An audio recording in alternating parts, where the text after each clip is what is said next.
কলকাতা টিভিতে আপনাদের সকলকে স্বাগত। আপনাদের সঙ্গে রয়েছে আমি অঙ্কুর। আসছি এই মুহূর্তের গুরুত্বপূর্ণ খবরে। বর্ধমানের তৃণমূল কংগ্রেসের প্রার্থী খোকন দাসের প্রচারে জুন মালিয়া। বর্ধমান দক্ষিণের তৃণমূল কংগ্রেসের প্রার্থী খোকন দাস, তাঁরই প্রচারে এবার তৃণমূল কংগ্রেসের সাংসদ জুন মালিয়া। খোকন দাস আবারও বিধায়ক হবেন বলেই আশাবাদী জুন মালিয়া। তিনি আজকে নির্বাচনী প্রচারে বর্ধমান দক্ষিণের বিভিন্ন এলাকায় ঘুরেছেন জুন মালিয়া।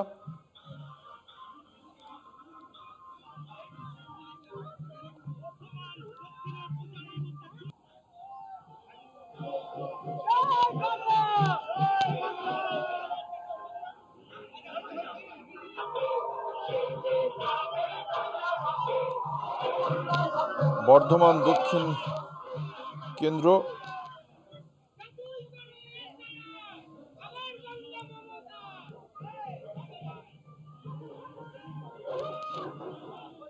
খোকন দাস এই কেন্দ্রে প্রার্থী। অন্যদিকে ভারতীয় জনতা পার্টির প্রার্থী মৌমিতা বিশ্বাস, বামেদের প্রার্থী সুদীপ্ত গুপ্ত এবং কংগ্রেসের প্রার্থী গৌরব সমাদ্দার। এই কেন্দ্রে এসআইআর এর ফলে নাম বাদ গিয়েছে 24,912 জনের। এই কেন্দ্রে 2021-এর বিধানসভা নির্বাচনে 8,105 ভোটে এগিয়েছিলেন খোকন দাস। এই কেন্দ্রে এসআইআর এর ফলে নাম বাদ গিয়েছে 24,912 জনের। সেখানেই বিদায়ী বিধায়ক খোকন দাসের হয়ে নির্বাচনী প্রচারে এসেছিলেন তৃণমূল কংগ্রেসের সাংসদ জুন মালিয়া।